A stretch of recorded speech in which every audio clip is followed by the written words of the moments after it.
bring you the 7th episode in the new story of the Western Range, Saunders of the Circle X. Singapore Bill Saunders, foreman of the Circle X, returned from Salt Springs bringing with him a 10-year-old boy, hungry, penniless, and orphaned. The lad, Tom Digger, was promptly taken under the wing of Jimmy, the little boss. Shortly after their arrival, it was discovered that the spring supplying water to the ranch was dry, due probably to the action of Dinell of the D&O Ranch, who had threatened to dam the creek feeding the spring and divert the water to his own purposes. Now, late at night, we find Saunders and 3 Circle X men heading for the D&O to reason with Dinell. And to make his argument more binding, Saunders carries a keg of dynamite.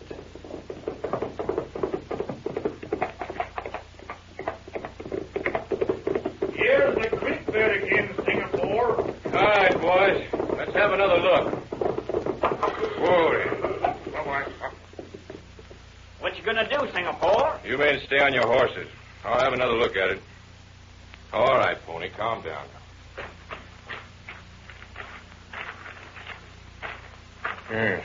Dry as a bag of salt. That's what you expected, ain't it? I don't know.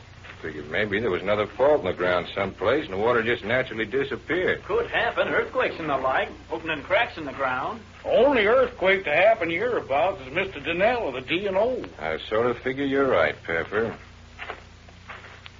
How far are we from the D&O line, Peterson? About 2 miles, I'd say.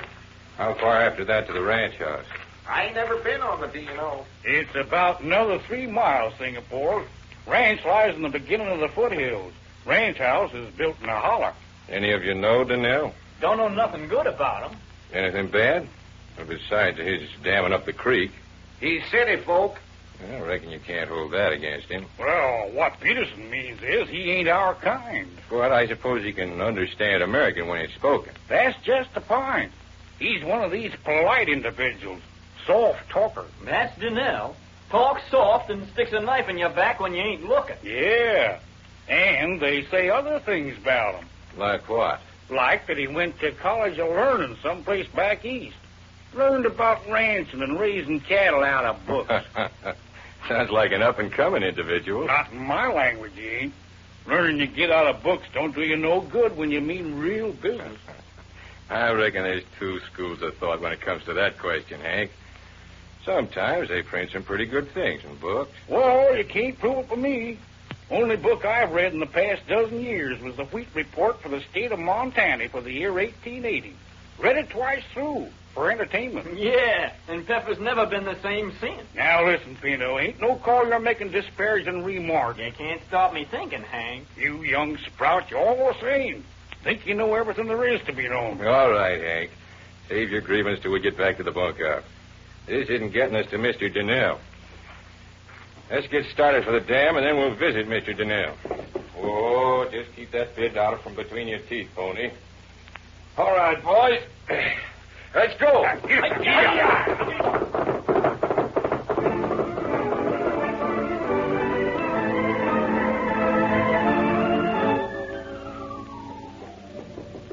This looks like it, Saunders. All right, boys. Let's drop anchor. What? That's just a sailor lingo. Means climb off your horses.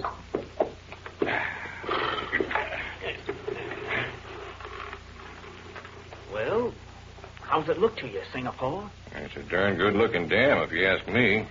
Seemingly, he stacked up branches of trees and backed it with sacks full of mud and sand. Yeah, Mr. Dinell don't do things halfway. Singapore? Yeah, Pinto? What do you calculate to gain by going up to the ranch house? I got to reason with Dinell, don't I? I got a better argument than talk. Like what? Let's us stick a couple of sticks of dynamite in the dam right now, set them off, and head back for the Circle X. That's common sense, Singapore. Yeah, it may be common sense. But what you said about Mr. Dinell being a soft-talking knife sticker, I got an idea maybe I'd enjoy a little soft-talking argument. If that don't work, then we'll use the dynamite. Well, if you ask me, I figure it's a waste of time. Arguing with Dinell's like arguing with a Gila monster. Gila don't argue back, he just strikes. I always say, Saunders! What? Quicksand, I'm thinking... Pinto! Hurry! Pinto, listen to me. Hurry up! Don't talk. Try not to move your feet. Lift your arms slow. straight out from your shoulders. Keep 'em that way. Breathe slow and don't move your body more than you have to. Where you going, Pepper? Out to get it. Stay where you are. You want to go down, too? Hurry, Singapore. It's a bumblebee. Don't talk, Pinto. Pepper. Yeah? Give me the riata off my saddle. Yeah. Hurry. You can't see him to drop a rope over him, Saunders. I can hear him. Now listen to me, Pinto. Pinto, listen to me. Yeah? Do what I tell you. Lift your arms slow, straight over your head. Yeah. Don't talk. It's almost to the left. Don't talk. Here, Singapore. Pinto, don't open your mouth. Just say, like that. With your lips together. Again. All right, I got you located. Missed me. Don't talk. It's all over. It's stole my head. Lower your arms fast. Keep the loop around your waist. It is. Grab a hold, Peterson. Grab it, Pepper. I got it. All right, now pull. Don't struggle, Pinto. Just keep your head back. Pull.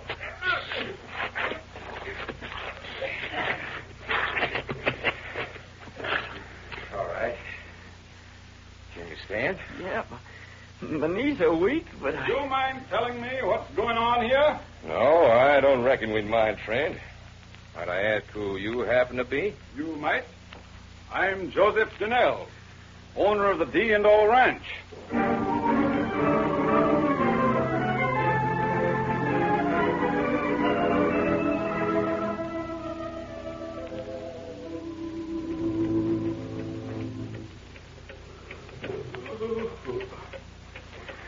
You still sitting there, Jimmy? Yes, Dad.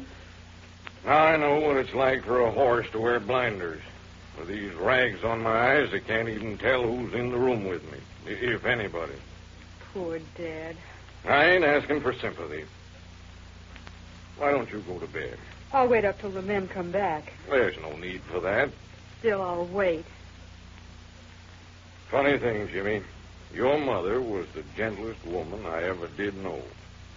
Reasonable, full of understanding. What brought that up? Nothing. I was just wondering where you get your stubbornness. I'm your daughter. There ain't nothing stubborn about me, Jimmy. There certainly isn't, as long as you get your own way. You impudent young hop-toe. Now go to bed. No. Would you like me to read to you, Dad? I ain't got the patience to listen to book reading. What'd you do with young Tom Bigger? He wouldn't let me do anything for him. I was down to the bunkhouse an hour ago, talking to Bob Wiley. He said Tom was sleeping in Singapore's bunk. Said he was going to stay awake till Singapore came back. So he climbed into the bunk and began braiding a piece of rope. I fell asleep 2 minutes later. I just don't like the idea of having a kid of Artemis Bigger on the Circle X. Somebody has to take care of him.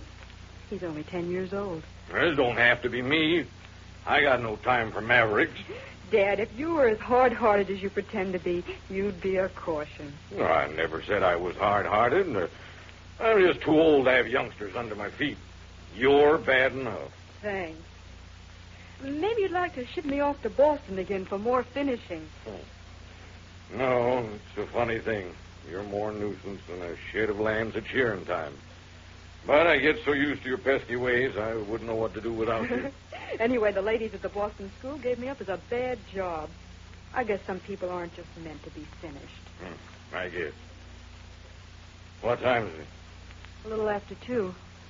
Well, Singapore and the boys may not be back till sunup, if then. I ain't going to have you sit up all night. Would you rather have me saddle Dynamite and go after them? Jimmy, don't you go starting anything. Then don't argue about my sitting up. Dad. Now what? Supposing Singapore can't talk to Nell into turning the water back in the creek bed. And I reckon Singapore will use a couple of sticks of dynamite and blow up the dam. It's likely to mean trouble. It's trouble already. I know. But Danelle isn't the kind who'll fight in the open. He'll knife you when your back's turned. I've fought everything from wildcats to scorpions. I reckon I'll find a way to beat him.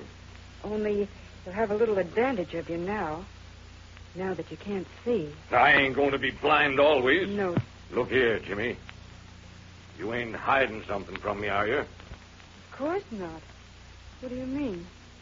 The doctor didn't tell you things he didn't tell me. Why, no. You're lying to me, Jimmy. Now, Dad, that's plumb foolishness. What did he say? You know what he said. And I'm asking you what? He said, when dynamite threw you, the blow on your head, well, it hurt the nerve of your eyes. And that... Well, go ahead. That sometimes it took quite a while to straighten things out like that. He said it was a matter of time. Jimmy. What?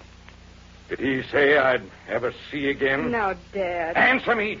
He said we just had to give it time. Jimmy. Yes? You and I, we've always been square with each other. I holler at you and you sass me. But we've never figured it was worthwhile lying to each other. Not about anything. I know, Dad. Now, don't you see, girlie, I ain't never afraid of the truth any more than you are. But to hold out hope to me when there ain't no hope, that's not playing honest poker. I think if you didn't play square with me and I found it out, which I would, that's one thing I couldn't stand up under. Dad, don't, please. So tell me the truth, Jimmy. What did the doctor say? He said, Dad, he said he didn't know the answer. We'd have to leave it to time. Maybe you'd see again, and maybe you wouldn't. Never see no more. Just a set. Day in and day out, listening to the ticking of the clock. Never seen the sun go down on the edge of the prairie. Don't, Dad, don't. Never seen the panting nostrils of a winded horse. Never seen the herd rush between the bars into the corral. Well, I ain't going to stand it. Dad, please, please. I ain't going to stand it, I tell you. I'd rather hang myself from a beam than go through life without seeing. Dad, don't take the cloths off. Leave go of me, Jimmy. Leave go my arm. Stop it, I tell you, stop it. The doctor says you've got to keep them covered. Don't tell me what the doctor says. What good's rags over my eyes if I ain't never going to see anymore? Stop it! Nobody can make me stop it. There. There. Jimmy. Dad. Jimmy. I can see. I can see. See you standing there. I can see the fool clock saying 20 minutes past 2. I can see the lamp on the table and the window and the door. And there my saddle on the hook. Jimmy. Dad. Get out dynamite. I'm following Singapore and the boys. Dad, please. Please, darling. You can see, and that's wonderful. I didn't think you were ever going to see again. But don't spoil it now. All right, Jimmy. I reckon you're right. Maybe you've got more sense than I have. Here, tie the rags on for me again. We'll sit here and wait for the boys to come home. Oh, gee. I want to swear or cry or laugh or something. Me too. I could learn you some good round laughing cusses right now if you weren't a woman and my daughter. Go on and learn me. It'll do us both good. No. But, Jimmy, promise me one thing. I'll promise you anything in the world. When the boys come back, don't tell them I can see you. I want to surprise them.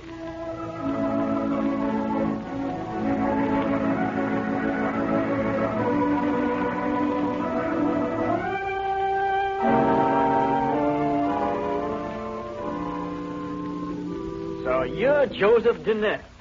I'm Joseph Donnell.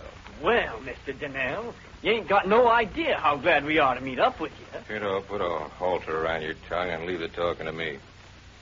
Mr. Donnell, I'll ask you to not bother to pay any attention to Pinto. He's excited.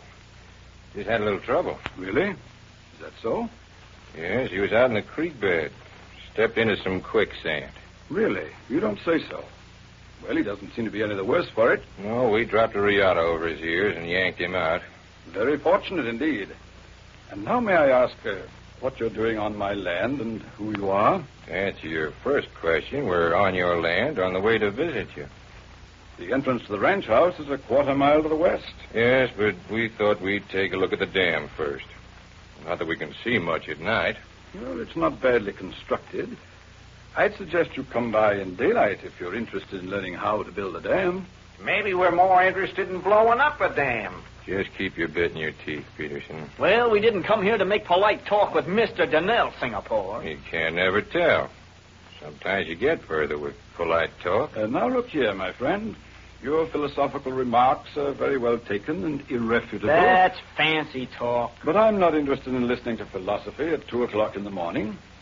I asked you who you are and what you're doing on my land. I'll be glad to make you acquainted with us. This is Joe Peterson. This is Hank Pepper. This is Pinto. My name's Bill Saunders. Indeed? Well, I'm still in the dark. We ride the Circle X. Really? Well, it's very pleasant to meet men from my neighbor's land. The Circle X is a fine holding. I've always wanted to own a piece of it. I don't suppose you could induce Mr. John Mott to consider a deal. Might be. For a price. I had an idea we could get together. Might be. Cut out the parley in Singapore and let's have some action. Your friends are impetuous, Mr. Saunders. Well, you see, we had a reason in coming here, mister. I don't doubt that. Now, if you don't mind my making a suggestion... Go as far as you like. I'd suggest you come up to the ranch house with me. Just the two of us, where we can talk undisturbed. Your men might go down to my bunkhouse, make themselves acquainted with my men, maybe heat up a tin of coffee or even find a little stronger refreshments if they're so disposed. Hank, you and Pinto and Peterson wait here for me.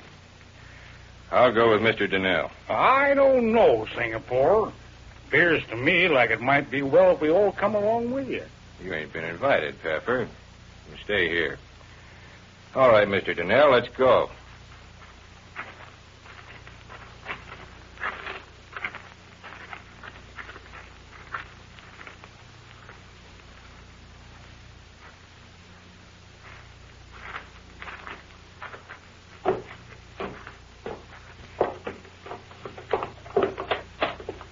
All right, Mr. Saunders. After you, sir. Thanks. Just sit down in that deep chair, Mr. Saunders. You'll find it comfortable. Oh, thanks. Yeah. Now, here's the situation, Mr. Donnell. If you'll excuse me, Mr. Saunders. Garcia, bring the bottle from the cupboard and glasses. I always find it more pleasant to discuss business over a drink. You're something of a philosopher, and I'm something of a philosopher. So we can appreciate these things. All right, Garcia. Pour the drinks. None for me, thank you. No? Won't you drink with me, Mr. Saunders? I don't drink, thanks. Really? Well, then I won't do that. Sit down over there and pour yourself one, Garcia. And now, Mr. Saunders, you want to discuss with me this matter of damming the creek that flows through my land and finds an outlet in the Circle X. Well, seemingly, you know just what I've come here for. Well, I've been expecting visitors from the Circle X. I reckon you didn't figure we'd take it lying down. The fact is, I don't know how else you're going to take it. Well, I don't just know the legal language, but someplace back in my mind, I have an idea the watershed comes under public domain. It's for the common good of the people, and all are entitled to their share. Share and share alike. That's quite reasonable, as long as it's for the common good. But we've got to decide just what the common good is. I reckon in this United States of America, it's the good of the private individual. Well, I question that. For example, I think it's much more to the interest of the common good that I irrigate this section of the territory of Arizona and turn the prairie into good agricultural land than for another man to claim the water to take care of a herd of cattle that can be cared for other ways. What ways? By driving them into other sections where water's plentiful. Mr. Donnell, I'm a seafaring man. Been at sea most of my life. Then, of course, you don't pretend to know much about cattle. I don't pretend to know much about nothing. I was just thinking. We have an old custom at sea. We whistle for a breeze. I've heard of the superstition. Of course, it is a superstition and doesn't do any good. No, I reckon it doesn't. Any more than it'll do you good to whistle up arguments that you don't believe yourself. Now, let's just approach this thing easily. We mustn't get excited. Oh, I ain't got an idea of getting excited. I reckon there ain't going to be any need of it. I understand you, and you understand me.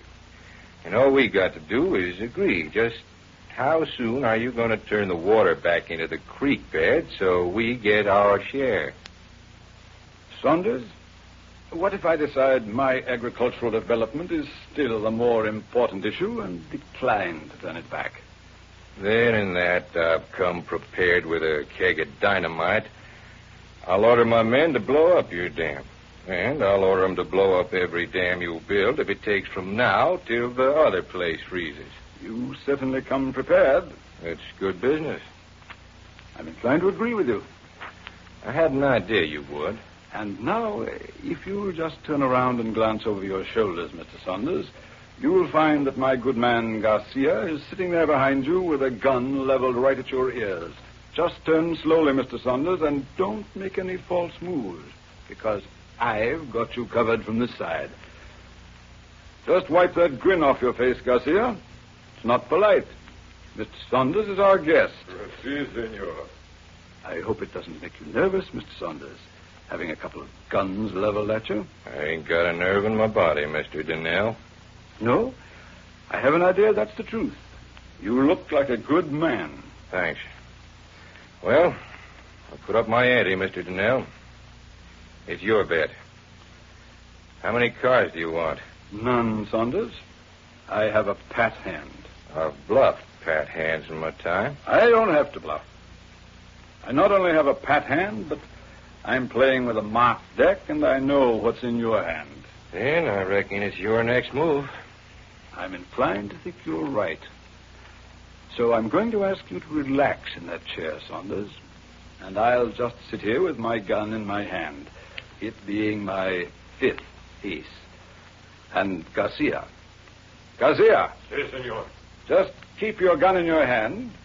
Get me a lasso from under the table. Si. And tie our visitor to the chair. Be careful the rope doesn't cut him, because he's likely to be tied up quite a spell. I hope you don't mind being tied, Mr. Saunders. Not in the least. I only asked because it makes some people nervous. Sort of a phobia with them. All right. Get busy, Garcia. Si. Now, I suppose you're figuring there's a lot of nonsense, Saunders. The tying you up won't keep the rest of your men from doing damage. I hadn't given it much thought. I'm just a stupid individual, Mr. Donnell. Oh, I think you're not so stupid as some. But you see, tying you up, now I can go down to the bunkhouse, wake up my men, take a dozen of them down to the dam, and beat the living daylight out of your sheep herders. That may act as a warning to Mr. Mott not to send any more night visitors up here.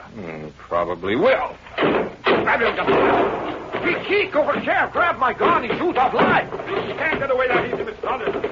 He's in this corner, Garcia. Get him. He got gone. So bad. You hit him. You kill him. I don't know. Come on. We'll tie him up, and we'll find out if he's dead.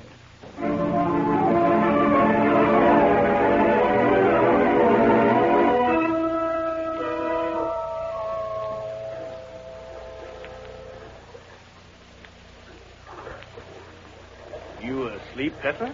Nope. Just a sitting here, wool gathering. Me, I'm getting kind of tired of wool gathering. I'd like a little action. Me, too. Seems like Singapore's taken an all-fired long time parleying. I reckon it takes Singapore a long time to say what he has to say that wants saying. He talks slow. The noise of that creek sounds real pretty, don't it? It sounds prettier running past the ranch house of the Circle X. What you doing, Pinto? Getting myself a drink of water out of the stream. Cold? Middling. Well, if it wasn't so much trouble to get up and go over there, I'd have me a drink. You know, Hank, I figure if Singapore doesn't put in an appearance pronto, we should ought to go up to the house and see what's doing. Singapore says stay here till he comes back, and this is where we stay. If Singapore told you to jump over the moon, would you do it? I don't know. Might try. You know, it was right funny about that, sailor. When he first come up to Circle X office, I say right away there's an individual I ain't going to like. But it's like eating strong cheese. In the beginning, you say you ain't going to like it, but after a while, the stronger it is, the better you like it. Sort of sneaks up on you, he does. Well, I ain't altogether sold on him yet. Well, that's just because you're a young calf and disposed to be suspicious. I reckon it's common sense to be suspicious of strangers till you find out they ain't nothing to be suspicious of. Look here, Hank. Yeah? How do we know Saunders won't sell us out to this Donnell individual? I'd stake my Riata he wouldn't. No, I figure Pepper's right. Lots of stars in the sky tonight, ain't there? Yep. More than 100 from where I'm a-setting. I reckon there's a lot more than that. Keep still, horse. Them ponies is getting restless. Or else they smell trouble. Hey, here comes Singapore. I heard him. That you, Singapore? No, it isn't Singapore. Boys, the game's up. Well, I reckon we don't know just what you mean, mister. I mean, there are 20 of my men standing right behind me, and every one of them is armed. Yeah? Well, where's Singapore? He's decided to visit with me a while. And now we're going to give you a little lesson in what it means to trespass on another man's property. Meaning by that? Meaning I want you, each of you, to stick your hands straight up over your heads and walk single file this way. How many of you are there? Why, there's 3 aside Singapore. I only see 2 of you. Where's the other one? There's 3, all right. Me, and Peterson, and Pinto. Hey, where'd you go, Pinto? Hey, Pinto, where's thunder racing did you go? Here I come, Hank. You know, Hank, I sort of figured something like this was to happen. I got thinking that way while I was getting a drink a while back. Well, I'm glad you gave some thought to the matter, my young friend. And you can see there's nothing to be done about it. I wouldn't be sure about that. I'm afraid there's no question. There might be. What do you mean? Well, we come up here to dispose of the dam you built, and figuring you might interfere, I've just lit the fuse that goes to the dynamite cap attached to a couple of sticks of dynamite I stuck in the dam. Why, you... Get back! Now get back! Get on your pony, Pepper! Peterson! Yeah!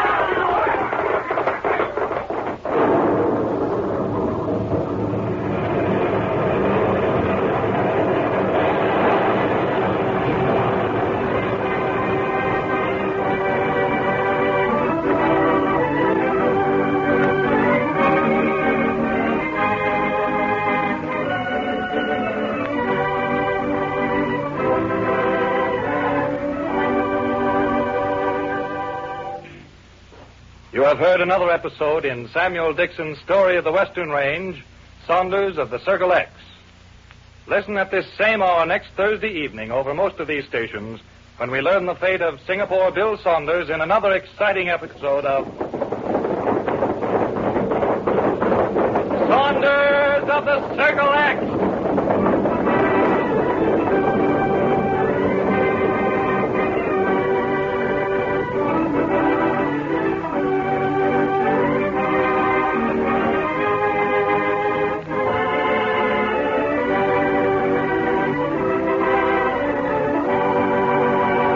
Tonight's cast included Lou Tobin as Thomas Mott, Everett Glass as Joseph Donnell, Bert Horton as Hank Pepper, Bob Hudson as Pinto, John Cuthbertson as Singapore Bill Saunders, and Langendorf as Jimmy the Little Boss.